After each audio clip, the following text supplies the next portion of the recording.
সুপ্রিয় দর্শক বন্ধুরা, পৃথিবীর সবচেয়ে অদ্ভুত দেশগুলোর মধ্যে একটি হিসেবে বিবেচিত এই ভূমিতে বাইরের তাপমাত্রা 131 ডিগ্রি ফারেনহাইট পর্যন্ত পৌঁছাতে পারে।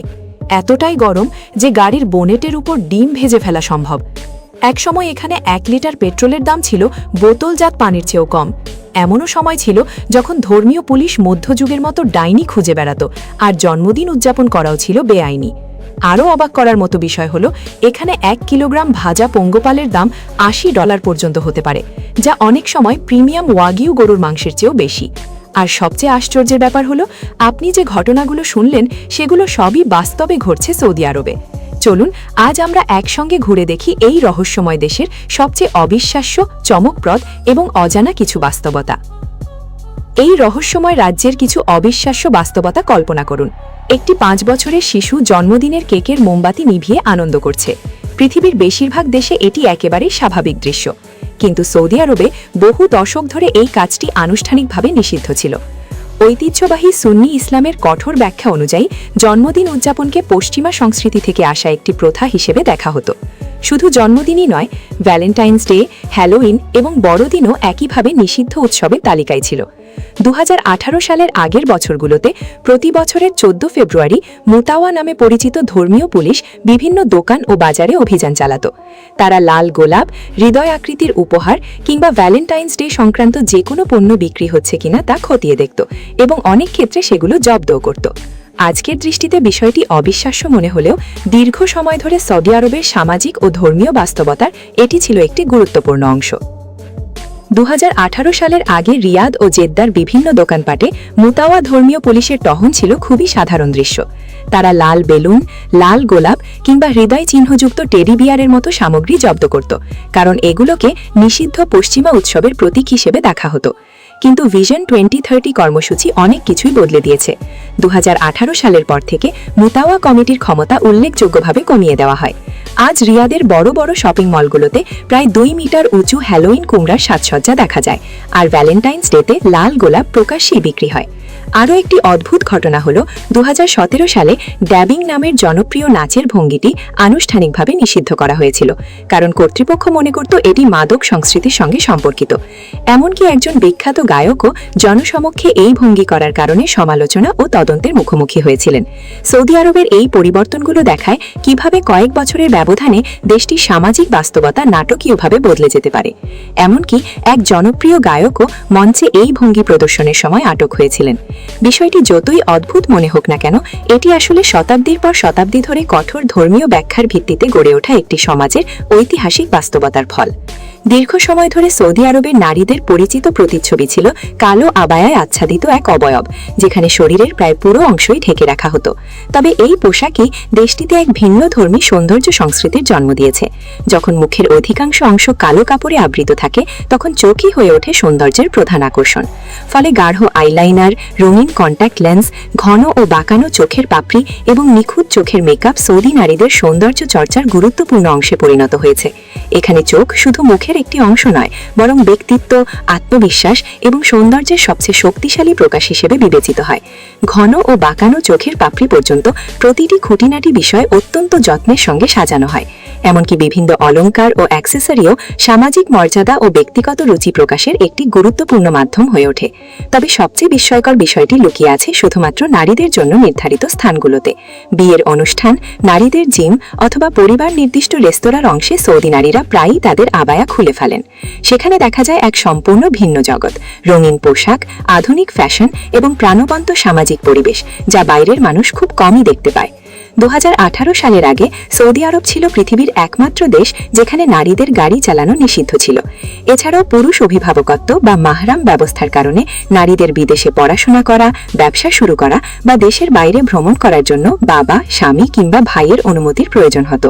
কিন্তু সময়ের সঙ্গে সঙ্গে দেশটিতে ব্যাপক পরিবর্তন এসেছে এবং সাম্প্রতিক বছরগুলোতে নারীদের অধিকার ও স্বাধীনতার ক্ষেত্রে বেশ কিছু গুরুত্বপূর্ণ সংস্কার বাস্তবায়িত হয়েছে।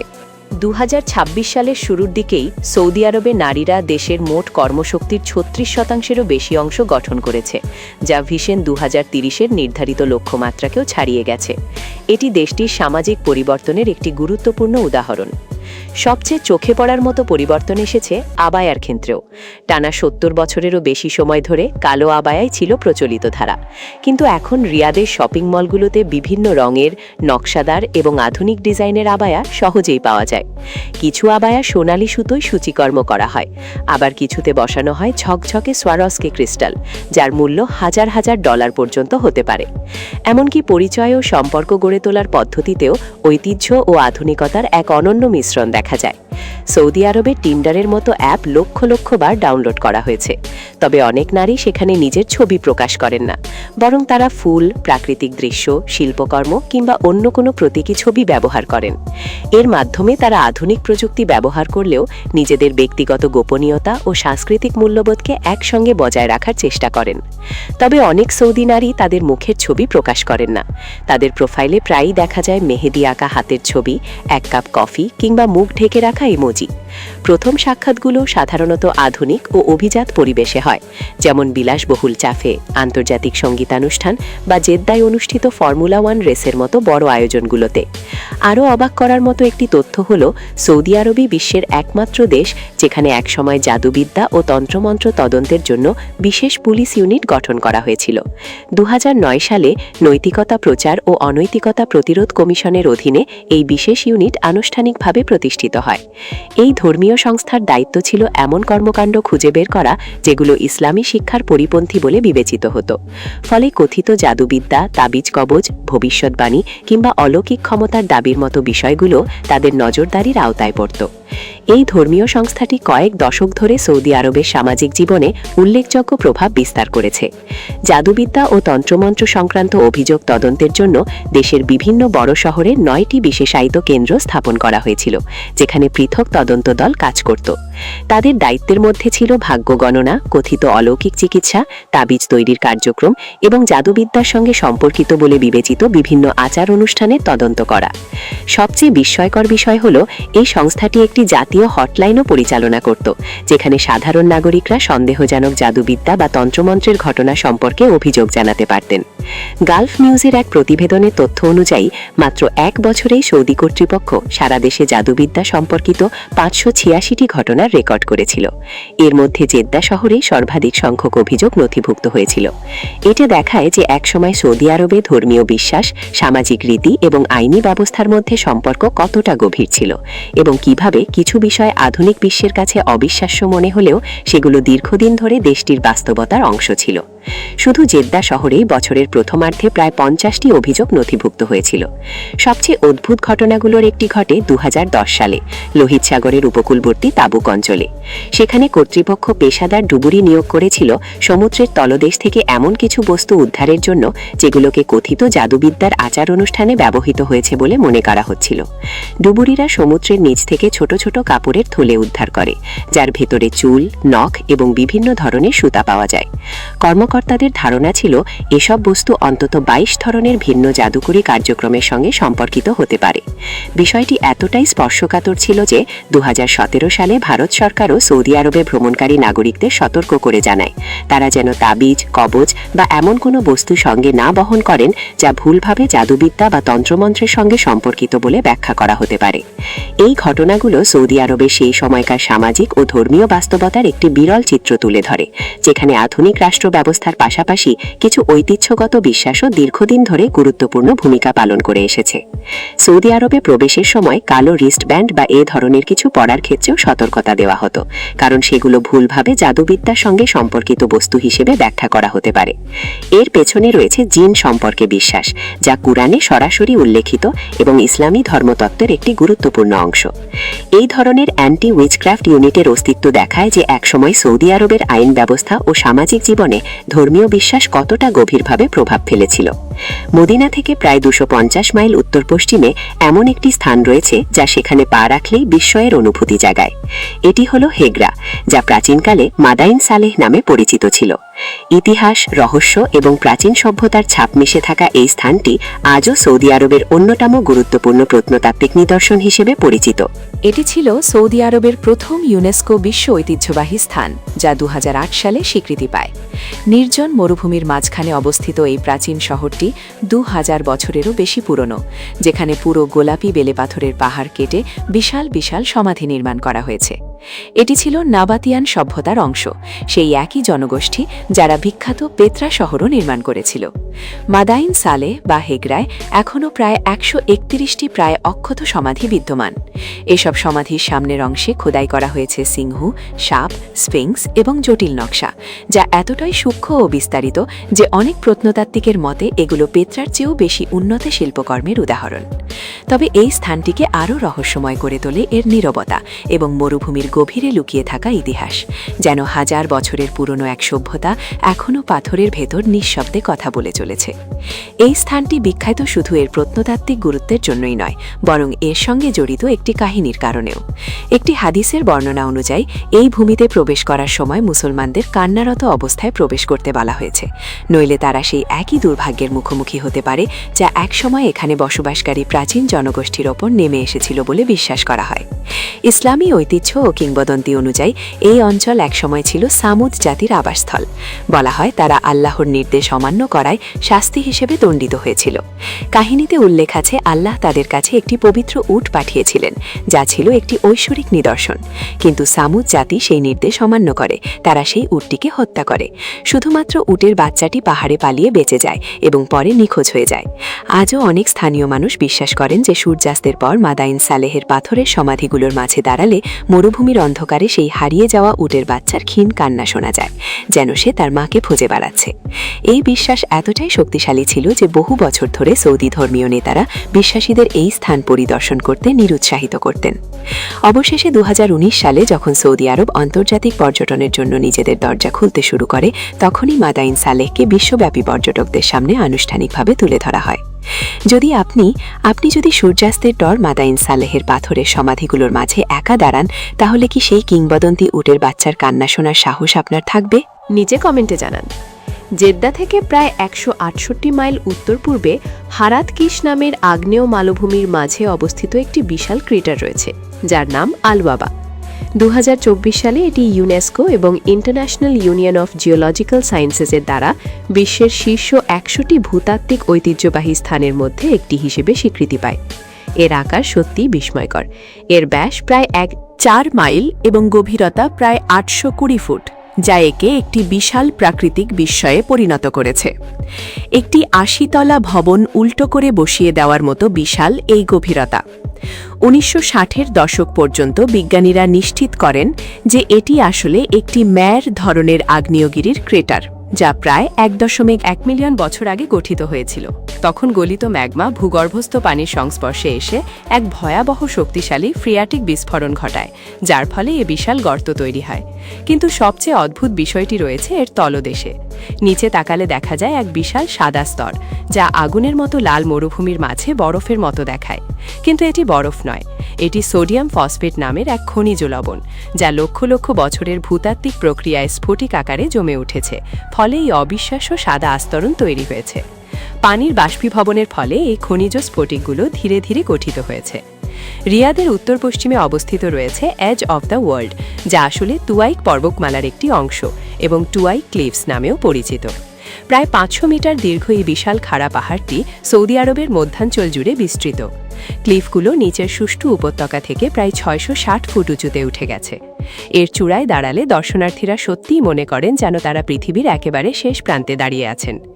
এই ক্লিফগুলো প্রায় 50 মিলিয়ন বছর আগে তৈরি হয়েছিল, যখন আরবীয় টেকটনিক প্লেট ধীরে ধীরে সরে যেতে শুরু করে। 2019 সালের আগে পর্যন্ত এই দুইটি স্থানের সম্পর্কে খুব কম বিদেশি পর্যটকই জানতেন। সৌদি আরব বিশ্বের 12তম বৃহত্তম দেশ হিসেবে বিশ্বের আয়তনের দিক থেকে সৌদি আরব 12তম বৃহত্তম দেশ, যার বিস্তৃতি 8,30,000 বর্গমাইলেরও বেশি। কিন্তু এই বিশাল ভূখণ্ড জুড়ে একটি স্থায়ী নদী বা প্রাকৃতিক মিঠা পানির হ্রদ একটিও নেই। দেশটির মোট পৃষ্ঠ জল প্রায় 0%। দক্ষিণ দিকে রয়েছে রুব আল খালি, যার অর্থ খালি এলাকা। এটি পৃথিবীর ৮ম বৃহত্তম ধারাবাহিক বালুময় মরুভূমি, যার আয়তন ফ্রান্সের চেয়েও বড়। এই পুরো অঞ্চলে কোনো শহর নেই, স্থায়ী রাস্তা নেই, এমনকি কোনো স্থায়ী জনবসতিও নেই। ২০১৮ সাল পর্যন্ত সৌদি আরবের অভ্যন্তরে এই অঞ্চলের সঙ্গে সংযোগকারী প্রথম আনুষ্ঠানিক স্থলপথ নির্মাণও শুরু হয়নি। এই বিশাল ও নির্জন দৃশ্য দেশটির চরম প্রাকৃতিক বৈপরীত্যকে আরও স্পষ্ট করে তোলে। আরব উপদ্বীপ থেকে ওমান পর্যন্ত সংযোগকারী স্থলপথটি ২০১৮ সালে সম্পন্ন হয়। এর আগে বিশেষজ্ঞরা এই মরুভূমি অতিক্রম করার কঠিনতাকে প্রায় অ্যান্টার্কটিকা পার হওয়ার সঙ্গে তুলনা করতেন। এখানে তাপমাত্রা সব সীমা ছাড়িয়ে যায়। ২০২৩ সালের গ্রীষ্মে রিয়াদের রেকর্ড তাপমাত্রা ছিল ১২৩ ডিগ্রি, ৪ ডিগ্রি ফ্যারেনহাইট। রুবাল খালির মতো অঞ্চলে দিনের বেলায় তাপমাত্রা ১৩১ ডিগ্রি ফ্যারেনহাইট পর্যন্ত পৌঁছাতে পারে, আর রাতেও তা প্রায় ১১১ ডিগ্রি ফ্যারেনহাইটের কাছাকাছি থাকে। তাহলে প্রায় ৩৭ মিলিয়ন মানুষ এখানে কিভাবে বেঁচে থাকে? এর উত্তর হল অসাধারণ প্রকৌশল দক্ষতা। পারস্য উপসাগর এবং লোহিত সাগরের উপকূলে ১৭টিরও বেশি বিশাল ডিস্যালিনেশন প্ল্যান্ট নির্মাণ করা হয়েছে। এসব প্ল্যান্ট সমুদ্রের নোনা পানি পরিশোধন করে বিশুদ্ধ পানিতে রূপান্তর করে, যা দেশের পানি সরবরাহের একটি গুরুত্বপূর্ণ উৎস হিসেবে কাজ করে। লোহিত সাগর বর্তমানে দেশের মোট পানযোগ্য পানির প্রায় ৫০% সরাসরি সমুদ্র থেকে পরিশোধনের মাধ্যমে সরবরাহ করা হয়। বাকি প্রায় ৪০% আসে ফসিলাইজড অ্যাকুইফার থেকে, যা লক্ষ লক্ষ বছর আগে গঠিত প্রাচীন ভূগর্ভস্থ জলাধার। বিজ্ঞানীদের মতে এই জলসম্পদগুলো ২০৩০-এর দশকের মধ্যেই প্রায় সম্পূর্ণভাবে শেষ হয়ে যেতে পারে। পারস্য উপসাগর থেকে রিয়াদ পর্যন্ত প্রায় ২৯০ কিলোমিটার দীর্ঘ একটি পাইপলাইন রয়েছে, যার মাধ্যমে পরিশোধিত পানি সরবরাহ করা হয়। আরবিতে এমন একটি শব্দ রয়েছে যার সঠিক অনুবাদ করা খুবই কঠিন, হাফাওয়া। এটি বেদুইন সংস্কৃতির এক অনন্য আতিথেয়তার দর্শন, যেখানে অতিথিকে সর্বোচ্চ সম্মান ও উদারতার সঙ্গে গ্রহণ করা হয়। তাদের বিশ্বাস অনুযায়ী যে কেউ তাদের বাড়িতে অতিথি হয়ে আসে, সে কেবল একজন দর্শনার্থী নয়, বরং পরিবারেরই অংশ হয়ে যায়, যাকে রক্ষা করা, খাওয়ানো এবং সম্মান করা তাদের নৈতিক দায়িত্ব। কোনো বিরক্তিকর আগন্তুক নয়, বরং আল্লাহর পক্ষ থেকে পাঠানো এক পবিত্র উপহার হিসেবে বিবেচনা করা হয়। নিজেকে সেই পরিস্থিতিতে কল্পনা করুন। আপনি ১৩১ ডিগ্রি ফারেনহাইট তাপমাত্রার মরুভূমি পেরিয়ে হাঁটছেন। আপনার পানি শেষ হয়ে গেছে, সূর্য অস্ত যাচ্ছে, আশেপাশে কোনো মোবাইল সিগন্যাল নেই, আর ৬০ মাইলের মধ্যে কোনো গ্রামও নেই। ঠিক তখনই দূরের এক বালিয়াড়ির পাদদেশে আপনি একটি বেদুইন তাঁবু দেখতে পান। এই পরিবেশে কোনো বেদুইন যদি আপনাকে আশ্রয় না দেয়, তাহলে সেটি প্রায় নিশ্চিত মৃত্যুর সমান। প্রাচীন ঐতিহ্য অনুযায়ী একজন অপরিচিত অতিথির অধিকার রয়েছে আতিথেয়তা পাওয়ার। তাকে খাওয়ানো, আশ্রয় দেওয়া এবং অন্তত ৩ দিন ৩ রাত থাকার সুযোগ দেওয়া বাধ্যতামূলক, কোনো কারণ ব্যাখ্যা না করেই। এমনকি প্রথম ৩ দিন পর্যন্ত অতিথির নাম বা তার ভ্রমণের উদ্দেশ্য জিজ্ঞেস করাও আতিথেয়তার নিয়ম অনুযায়ী নিষিদ্ধ। এই নীতিকে বলা হয় হাক আল দায়েফ, অর্থাৎ অতিথির অধিকার। ঐতিহ্যবাহী বায়েত আল শাআর তাঁবু, যা কালো ছাগলের লোম দিয়ে হাতে বোনা হয়, দিনে ১৩১ ডিগ্রি ফারেনহাইটের প্রচণ্ড তাপ এবং রাতে হিমাঙ্কের নিচে নেমে যাওয়া ঠান্ডা উভয় অবস্থায় সহ্য করতে সক্ষম। যখন কোনো অতিথি তাঁবুর ভেতরে প্রবেশ করেন, তখন পরিবারের পুরুষ সদস্যরা ঐতিহ্যবাহী আল ইয়ালা নৃত্য পরিবেশন করেন। তারা সমান্তরাল সারিতে দাঁড়িয়ে ছন্দময়ভাবে চলাফেরা করেন, হাতে বাঁকা তরবারি ও রাইফেল নিয়ে, যা সম্মান, ঐক্য এবং সাহসের প্রতীক হিসেবে প্রদর্শিত হয়। ড্রামসের তালে সেই ঐতিহ্যবাহী পরিবেশ আরও প্রাণবন্ত হয়ে ওঠে। আর খাবার খাওয়ার সময় অবশ্যই ডান হাত ব্যবহার করতে হয়। বাম হাতকে ঐতিহ্যগতভাবে অশুচি হিসেবে বিবেচনা করা হয়। সৌদি আরবের রান্না আসলে মরুভূমির কঠিন জীবন সংগ্রামেরই প্রতিফলন। একসময় দারিদ্র্য ও অভাব থেকে জন্ম নেওয়া অনেক খাবার আজ বিলাসবহুল বা বিশেষ সুস্বাদু খাবারে পরিণত হয়েছে। এর একটি উদাহরণ হল জারাদ বা ভাজা ঘাস ফড়িং। যাযাবর বেদুইন যুগে যখন ভেড়া বা উটের মাংস সহজলভ্য ছিল না, তখন ঘাস ফড়িং ছিল প্রোটিনের একটি গুরুত্বপূর্ণ বিকল্প উৎস। আজও এটি কিছু ঐতিহ্যবাহী বাজারে বিক্রি হয়। জিরা ও অন্যান্য মশলায় মাখিয়ে ভাজা এই খাবারটি এখনও অনেকের কাছে স্থানীয় সংস্কৃতির একটি অংশ হিসেবে বিবেচিত হয়। মরিচ ও অন্যান্য মশলা দিয়ে মাখিয়ে এগুলোকে পরে ডিপ ফ্রাই করে একটি জনপ্রিয় স্ন্যাক হিসেবে খাওয়া হয়। এর দাম কখনো কখনো প্রায় 2 পাউন্ডের জন্য $80 পর্যন্ত পৌঁছাতে পারে, যা অনেক সময় জাপানি ওয়াগিউ গরুর মাংসের চেয়েও বেশি দামি হয়ে যায়। সবচেয়ে বিখ্যাত খাবারের মধ্যে একটি হলো হাসি, যা পুরো উট রোস্ট করে তৈরি করা হয়। বড় বড় বিয়ের অনুষ্ঠানে একটি মাত্র উট দিয়েই শত শত মানুষের আপ্যায়ন করা সম্ভব হয়। উটের দেহের মধ্যে সবচেয়ে মূল্যবান অংশ হিসেবে ধরা হয় এর কুজ, কারণ এতে প্রচুর চর্বি থাকে এবং এর স্বাদও অত্যন্ত আলাদা ও সমৃদ্ধ। বিশুদ্ধ জাতের উট যারা মাজাইন আল ইবিল 16 পতিতবিয়ে অংশ নেয় তাদের মূল্য $1 মিলিয়ন পর্যন্ত হতে পারে। কাবসা সৌদি আরবের সবচেয়ে জনপ্রিয় এবং ঐতিহ্যবাহী খাবারগুলোর মধ্যে একটি হিসেবে বিবেচিত হয়। সৌদি আরবের জাতীয় খাবারগুলোর মধ্যে কাবসা অন্যতম। এতে বাসমতি চাল, ভেড়া বা মুরগির মাংস এবং দারুচিনি, জাফরান, লবঙ্গ ও শুকনো কালো লেবু একসাথে বড় পাত্রে রান্না করা হয়, যা একটি অনন্য মধ্যপ্রাচ্যীয় স্বাদ তৈরি করে। অন্যদিকে হারিস হল ধীরে ধীরে রান্না করা গমের পায়েসের মতো একটি খাবার, যেখানে গম ও ভেড়ার মাংস সারা রাত ধরে সিদ্ধ করা হয়। রমজান মাসে এটি প্রায় প্রতিটি ঘরেই দেখা যায়। মরুভূমির এই খাবারের সংস্কৃতি শুধু খাবারের সীমাবদ্ধ নয়, পানীয়েও তার ছাপ স্পষ্ট। উটের দুধ গরুর দুধের তুলনায় বেশি লবণাক্ত ও চর্বিযুক্ত হয় এবং এখন রিয়াদের কিছু ক্যাফেতে উটের দুধের আইসক্রিমও একটি নতুন ট্রেন্ড হয়ে উঠেছে। এর পাশাপাশি সৌদি আরব এখন এমন একটি দেশ হিসেবে পরিচিত হচ্ছে যেখানে ঐতিহ্যবাহী মরুভূমির সংস্কৃতি এবং আধুনিক জীবনযাত্রা একসাথে দ্রুত পরিবর্তিত ও বিকশিত হচ্ছে। বিশ্বে সৌদি আরব খেজুর উৎপাদনের দ্বিতীয় বৃহত্তম দেশ, যেখানে ৩০০টিরও বেশি ভিন্ন ভিন্ন জাতের খেজুর পাওয়া যায়। এর মধ্যে বিরল আওয়া খেজুর একসময় সৌদি আরবের বাদশাহ সালমান বিন আব্দুল আজিজ আল সৌদ বিভিন্ন দেশের রাষ্ট্রপ্রধানদের কাছে কূটনৈতিক উপহার হিসেবে ব্যবহার করেছিলেন। আপনি কি সাহস করবেন মরুভূমির মাঝে খাস্তা ভাজা ঘাসফড়িং খেতে অথবা 1 গ্লাস উটের দুধ পান করতে? এই সব খাবারের মধ্যে কোনটি আপনার সবচেয়ে বেশি আগ্রহ জাগায়? নিচে কমেন্টে জানান। আরবের ঐতিহ্যবাহী গাহুয়া কফি সাধারণ কোনো পানীয় নয়, এটি ইউনেস্কো দ্বারা স্বীকৃত একটি অমূল্য সাংস্কৃতিক ঐতিহ্য। এলাচ ও বিশেষ মশলায় তৈরি এই কফি অতিথি আপ্যায়নের একটি গুরুত্বপূর্ণ অংশ হিসেবে বিবেচিত হয় এবং সৌদি আতিথেয়তার প্রতীক হিসেবে প্রজন্মের পর প্রজন্ম ধরে টিকে আছে। আরাবিকা কফি বিন হালকা করে রোস্ট করা হয় যতক্ষণ না তা সোনালি রং ধারণ করে, পশ্চিমা কফির মতো গাঢ় বাদামি নয়। এরপর এই কফি দানা ধাতব মর্টার ও পেস্টেল দিয়ে হাতে পিষে নেওয়া হয়। সেই তালযুক্ত পেশার শব্দ যেন দূর থেকে আসা অতিথিদের জন্য এক ধরনের স্বাগত বার্তা। এরপর কফিটি তৈরি করা হয় সবুজ এলাচ, লবঙ্গ, জাফরান এবং কখনো কখনো কয়েক ফোঁটা গোলাপ জল মিশিয়ে। তবে গাহুয়া পরিবেশনের আচার অনুষ্ঠানই সবচেয়ে অনন্য অংশ। যে ব্যক্তি কফি ঢালেন তাকে অবশ্যই কমপক্ষে 15 বছর বয়সী হতে হয়। তিনি কফির পাত্রটি বাম হাতে ধরে রাখেন এবং কাপটি ডান হাতে অতিথির কাছে তুলে দেওয়া হয়। পরিবেশন শুরু হয় সর্বোচ্চ মর্যাদা সম্পন্ন ব্যক্তি থেকে, সাধারণত সবচেয়ে বয়স্ক ব্যক্তি বা সম্মানিত অতিথি, এবং এরপর ঘড়ির কাঁটার দিকে ক্রমানুসারে সবাইকে পরিবেশন করা হয়। এই নিয়মটি অনেক পশ্চিমা ভ্রমণকারীর কাছেই বিস্ময়কর মনে হয়। কাপটি সাধারণত মাত্র 1/4 বা 1/3 পর্যন্ত ভরা হয়। ফলে কথিত জাদুবিদ্যা, তাবিজ কবজ, ভবিষ্যৎবাণী কিংবা অলৌকিক ক্ষমতার দাবির মতো বিষয়গুলো তাদের নজরদারির আওতায় পড়ত। এই ধর্মীয় সংস্থাটি কয়েক দশক ধরে সৌদি আরবের সামাজিক জীবনে উল্লেখযোগ্য প্রভাব বিস্তার করেছে। জাদুবিদ্যা ও তন্ত্রমন্ত্র সংক্রান্ত অভিযোগ তদন্তের জন্য দেশের বিভিন্ন বড় শহরে 9টি বিশেষায়িত কেন্দ্র স্থাপন করা হয়েছিল, যেখানে পৃথক তদন্ত দল কাজ করত।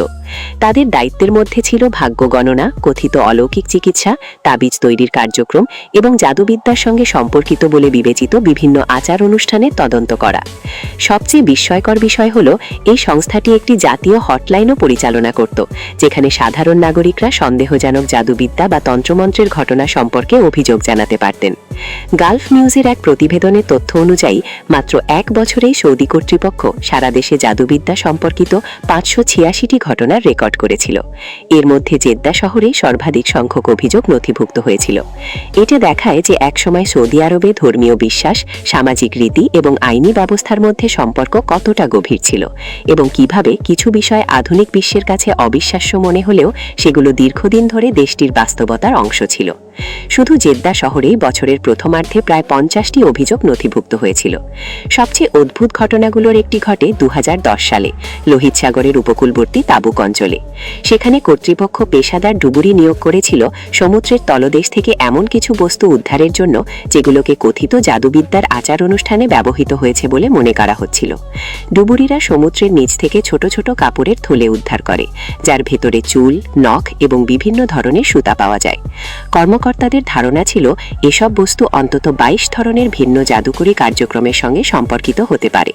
বিষয়টি এতটাই স্পর্শকাতর ছিল যে 2017 সালে ভারত সরকারও সৌদি আরবে ভ্রমণকারী নাগরিকদের সতর্ক করে জানায় তারা যেন তাবিজ, কবচ বা এমন কোনো বস্তু সঙ্গে না বহন করেন যা ভুলভাবে জাদুবিদ্যা বা তন্ত্রমন্ত্রের সঙ্গে সম্পর্কিত বলে ব্যাখ্যা করা হতে পারে।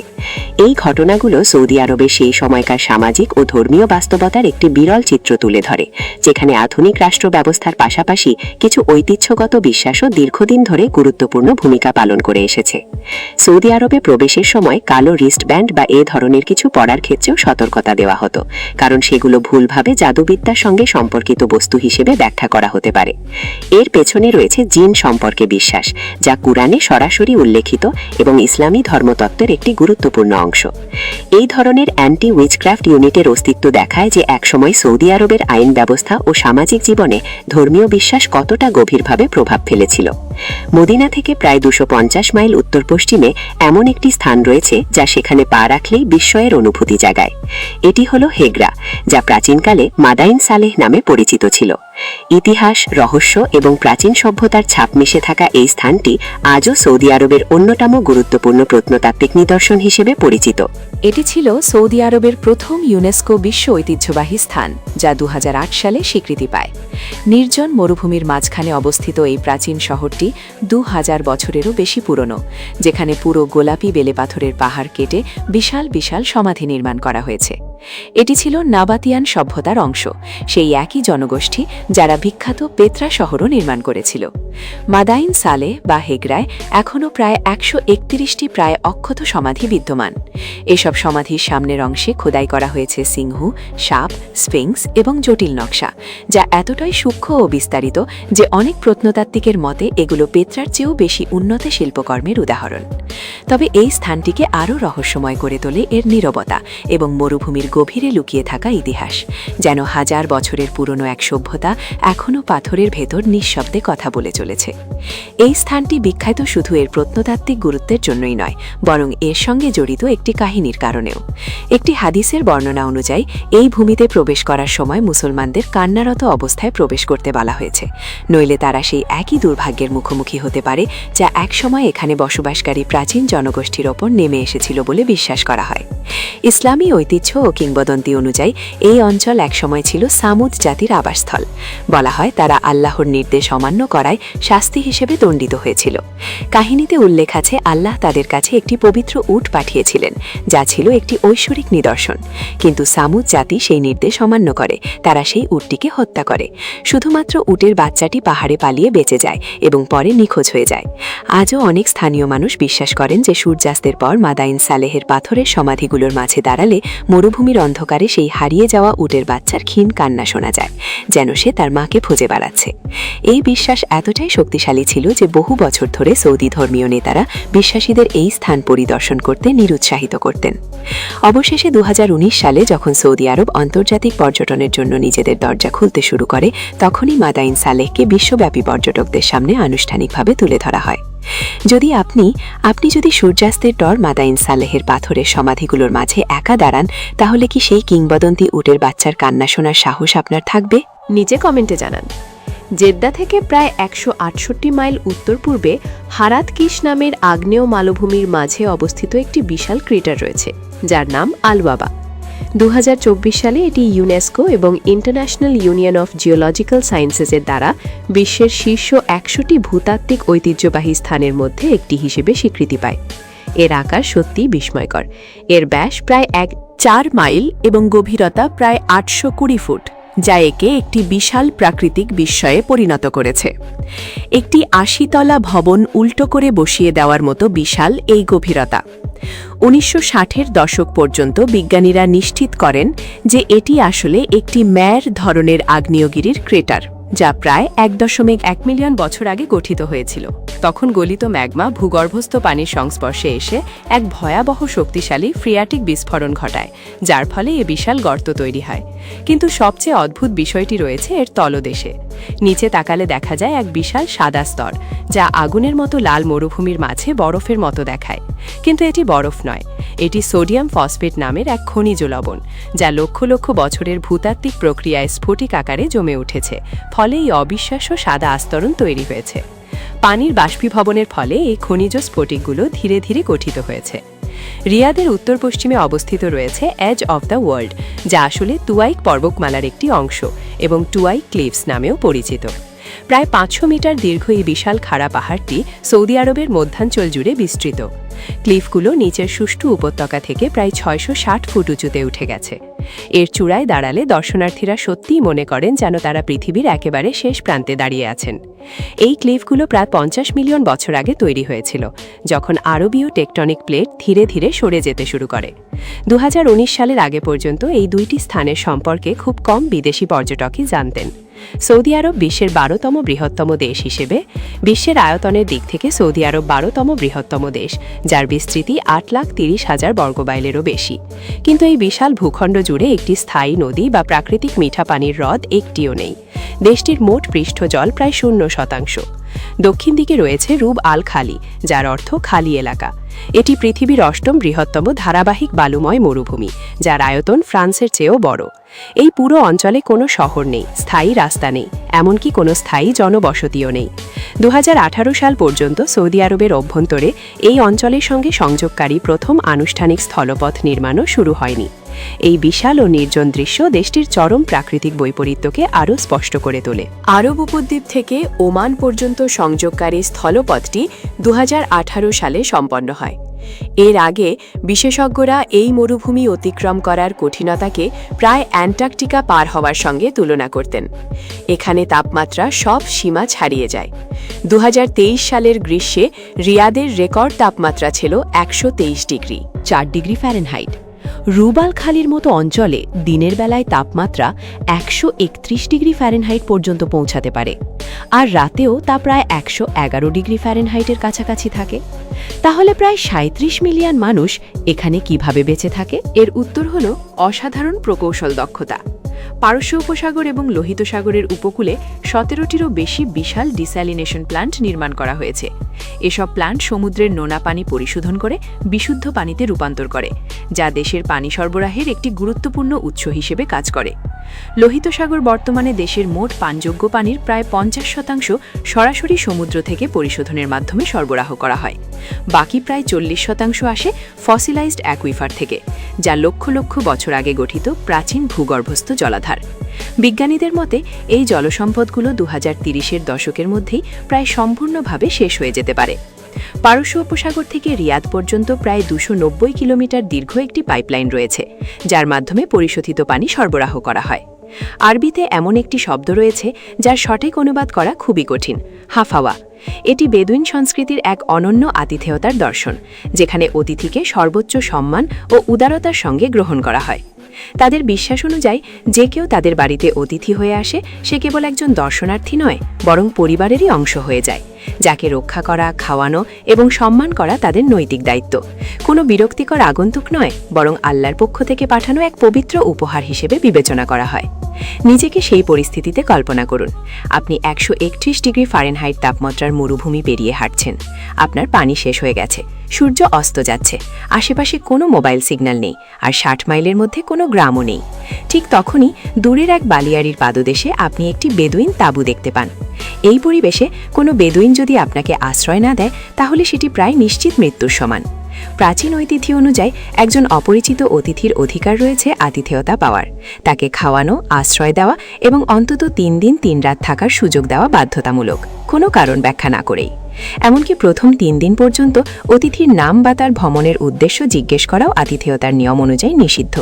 এই নীতিকে বলা হয় হাক আল দায়েফ, অর্থাৎ অতিথির অধিকার। ঐতিহ্যবাহী বায়েত আল শাআর তাঁবু, যা কালো ছাগলের লোম দিয়ে হাতে বোনা হয়, দিনে 131 ডিগ্রি ফারেনহাইটের প্রচণ্ড তাপ এবং রাতে হিমাঙ্কের নিচে নেমে যাওয়া ঠান্ডা উভয় অবস্থায় সহ্য করতে সক্ষম।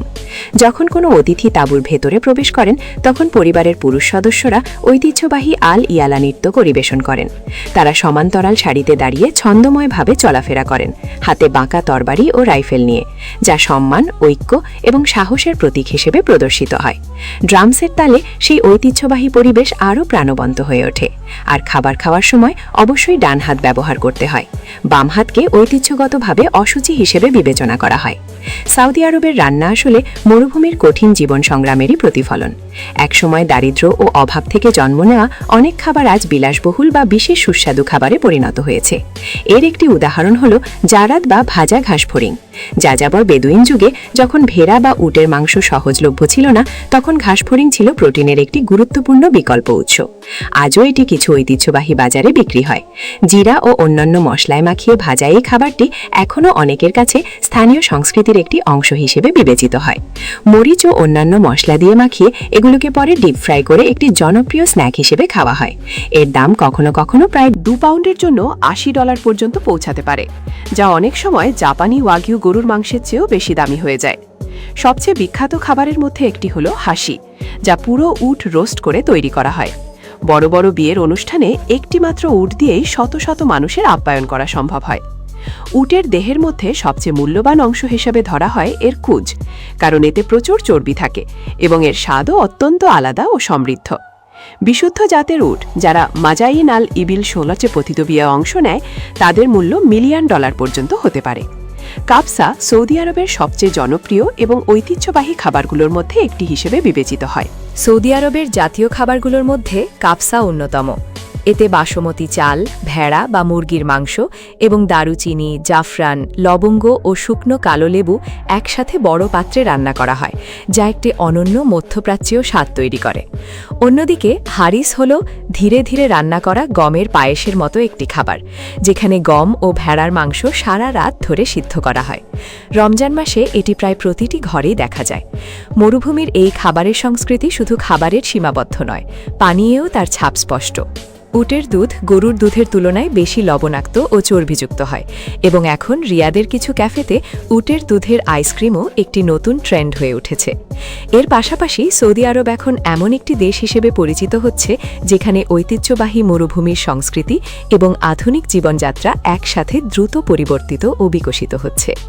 বিশ্বে সৌদি আরব খেজুর উৎপাদনে দ্বিতীয় বৃহত্তম দেশ, যেখানে 300টিরও বেশি ভিন্ন ভিন্ন জাতের খেজুর পাওয়া যায়। এর মধ্যে বিরল আওয়া খেজুর একসময় সৌদি আরবের বাদশাহ সালমান বিন আব্দুল আজিজ আল সৌদ বিভিন্ন দেশের রাষ্ট্রপ্রধানদের কাছে কূটনৈতিক উপহার হিসেবে ব্যবহার করেছিলেন। আপনি কি সাহস করবেন মরুভূমির মাঝে খাস্তা ভাজা ঘাসফড়িং খেতে অথবা 1 গ্লাস উটের দুধ পান করতে? এই সব খাবারের মধ্যে কোনটি আপনার সবচেয়ে বেশি আগ্রহ জাগায়? নিচে কমেন্টে জানান। আরবের ঐতিহ্যবাহী গাহুয়া কফি সাধারণ কোনো পানীয় নয়, এটি ইউনেস্কো দ্বারা স্বীকৃত একটি অমূল্য সাংস্কৃতিক ঐতিহ্য। এলাচ ও বিশেষ মশলায় তৈরি এই কফি অতিথি আপ্যায়নের একটি গুরুত্বপূর্ণ অংশ হিসেবে বিবেচিত হয় এবং সৌদি আতিথেয়তার প্রতীক হিসেবে প্রজন্মের পর প্রজন্ম ধরে টিকে আছে। আরাবিকা কফি বিন হালকা করে রোস্ট করা হয় যতক্ষণ না তা সোনালি রং ধারণ করে, পশ্চিমা কফির মতো গাঢ় বাদামি নয়। এরপর এই কফি দানা ধাতব মর্টার ও পেস্টেল দিয়ে হাতে পিষে নেওয়া হয়। সেই তালযুক্ত পেশার শব্দ যেন দূর থেকে আসা অতিথিদের জন্য এক ধরনের স্বাগত বার্তা।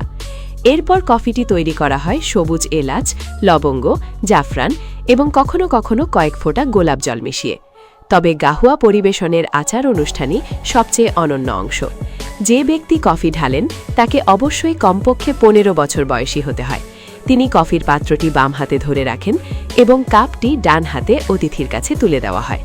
পরিবেশন শুরু হয় সর্বোচ্চ মর্যাদা সম্পন্ন ব্যক্তি থেকে, সাধারণত সবচেয়ে বয়স্ক ব্যক্তি বা সম্মানিত অতিথি, এবং এরপর ঘড়ির কাঁটার দিকে ক্রমানুসারে সবাইকে পরিবেশন করা হয়। এই নিয়মটি অনেক পশ্চিমা ভ্রমণকারীর কাছেই বিস্ময়কর মনে হয়। কাপটি সাধারণত মাত্র 1/4 বা 1/3 পর্যন্ত ভরা হয়। পুরো কাপ ভরে দেওয়াকে সৌজন্য হিসেবে নয়, বরং সূক্ষ্মভাবে অতিথিকে চলে যাওয়ার ইঙ্গিত হিসেবে ধরা হয়। এটি এক ধরনের ভদ্র সংকেত যে অতিথির সফর শেষ হওয়ার সময় এসেছে। অন্যদিকে কাপ কম ভরে দেওয়া মানে অতিথিকে আরও পরিবেশন করা হবে এবং তার অবস্থান এখনও স্বাগত। এই সূক্ষ্ম নিয়মগুলো আরবীয় আতিথেয়তার গভীর শিষ্টাচার ও সামাজিক বোঝাপড়ারই অংশ, যেখানে প্রতিটি ছোট আচরণও অর্থবহ এবং সাংস্কৃতিকভাবে গুরুত্বপূর্ণ। এখানে একটি গোপন ইশারা ভিত্তিক ভাষাও রয়েছে। যখন কোনো অতিথি আর কফি পান করতে চান না, তখন তাকে কিছু বলার প্রয়োজন হয় না। তিনি শুধু কাপটি হাতে ধরে আঙুলের মাঝে আলতোভাবে সামনে পেছনে নাড়ান। মুহূর্তেই পরিবেশনকারিতা বুঝে যান এবং আর কফি ঢালেন না। গাহুয়া সবসময় মিষ্টি খেজুরের সঙ্গে পরিবেশন করা হয়, যা মরুভূমির জীবনের কষ্ট ও মাধুর্যের ভারসাম্যের প্রতীক হিসেবে ধরা হয়। প্রতি বছর জানুয়ারিতে রিয়াদ থেকে প্রায় 100 মাইল দূরে আদানা মরুভূমিতে পৃথিবীর সবচেয়ে অদ্ভুত ও চমকপ্রদ একটি ইভেন্ট অনুষ্ঠিত হয়, king Abdul Aziz Camel festival. এই উৎসবটি হল king Abdul Aziz Camel festival, যা পুরো 1 মাস ধরে চলে। এখানে উপসাগরীয় দেশগুলো থেকে প্রায় 30,000 উট একত্রিত হয়।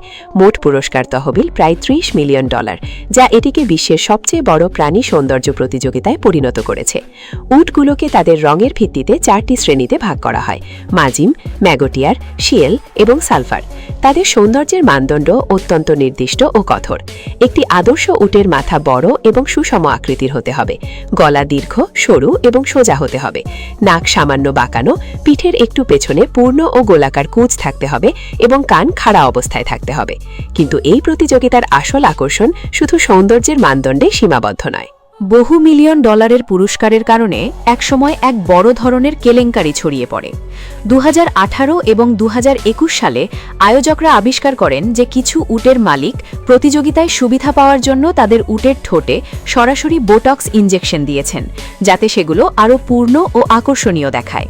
শুধু তাই নয়, মুখের বিভিন্ন অংশে ফিলার ব্যবহার করা, কানের আকার ছোট করার সার্জারি করা এবং প্রতিযোগিতার কয়েক মাস আগে শরীরের নির্দিষ্ট অংশ টানটান করার জন্য বিশেষ ইলাস্টিক ব্যান্ড ব্যবহারের ঘটনাও ধরা পড়ে।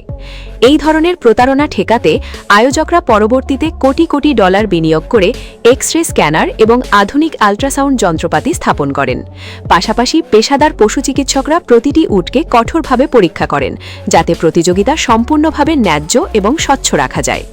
ইউরোপ থেকে বিশেষজ্ঞ পশু চিকিৎসকরাও এ কাজে যুক্ত করা হয়েছিল। যে কোনো নিয়ম ভঙ্গের ক্ষেত্রে কঠোর শাস্তি দেওয়া হতো এবং স্থায়ীভাবে প্রতিযোগিতা থেকে বহিষ্কার করা হতো। এই উৎসবের ইতিহাসে একটি গুরুত্বপূর্ণ মাইলফলক ছিল, যখন প্রথমবারের মতো সৌদি নারীদের আনুষ্ঠানিক উট প্যারেডে অংশ নেওয়ার অনুমতি দেওয়া হয়।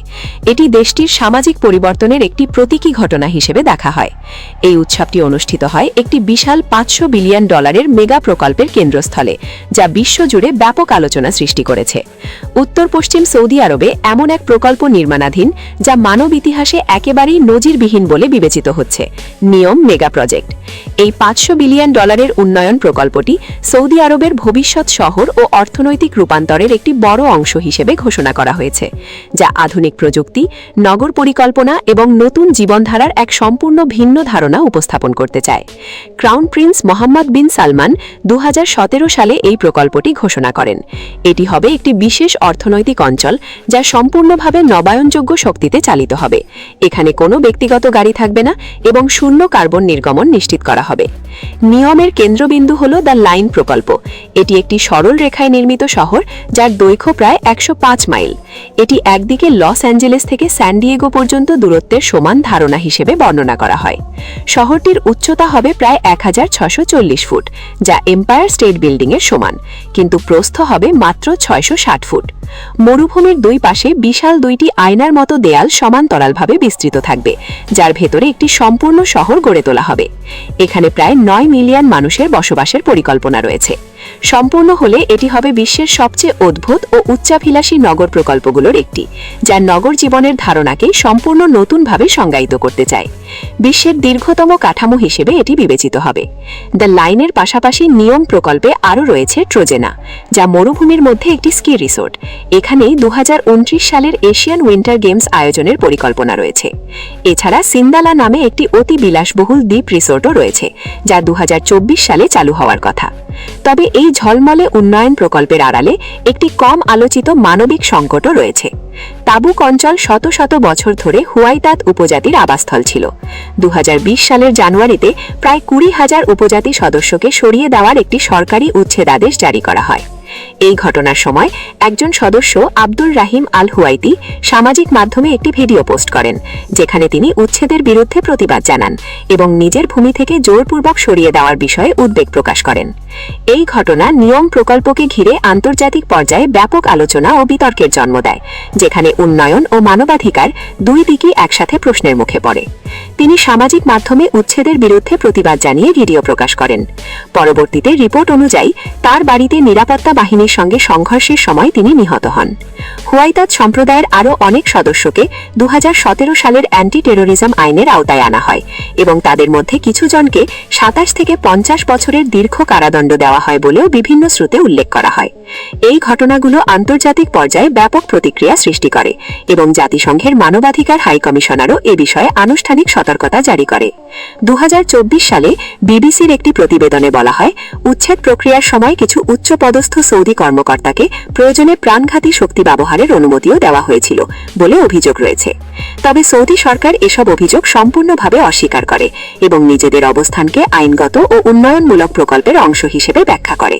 সরকার দাবি করে যে এসব সাজা আসল সন্ত্রাসবাদের অভিযোগের সঙ্গে সম্পর্কিত। সৌদি আরবে 1952 সাল থেকে অ্যালকোহল সম্পূর্ণভাবে নিষিদ্ধ ছিল, যা ইসলামী বিশ্বের মধ্যে অন্যতম কঠোর নিষেধাজ্ঞা হিসেবে বিবেচিত।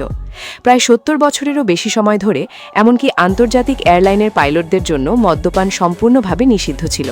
তবে 2026 সালে এসে একটি ঐতিহাসিক পরিবর্তন দেখা যায়। সৌদি আরব আনুষ্ঠানিকভাবে প্রায় 600টি নির্দিষ্ট ভেন্যুকে সীমিতভাবে অ্যালকোহল পরিবেশনের লাইসেন্স প্রদান করে। এই ভেন্যুগুলো মূলত বিশেষ অর্থনৈতিক অঞ্চল এবং উচ্চমানের রিসর্ট এলাকায় অবস্থিত, যার মধ্যে নিয়ম এবং অন্যান্য বিলাসবহুল পর্যটন প্রকল্প অন্তর্ভুক্ত বলে উল্লেখ করা হয়।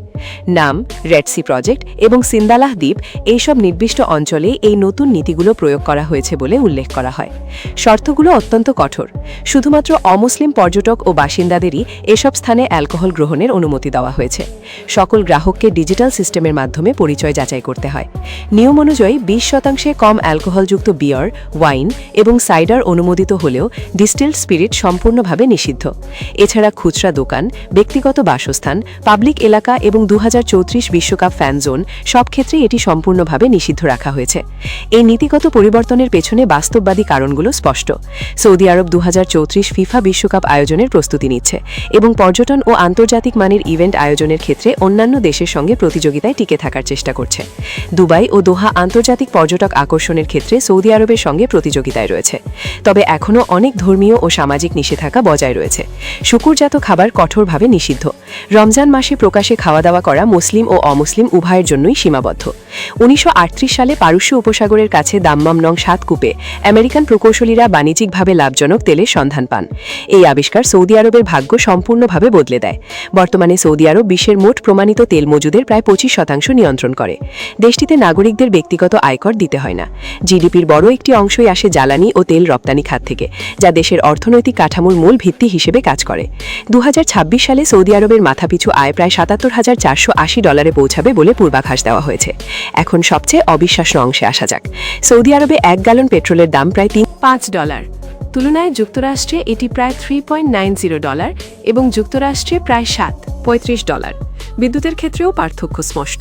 সৌদি আরবে প্রতি কিলোওয়াট ঘন্টা বিদ্যুতের দাম প্রায় 5 সেন্ট, যেখানে যুক্তরাজ্যে তা প্রায় 50 সেন্ট, অর্থাৎ প্রায় 10 গুণ বেশি।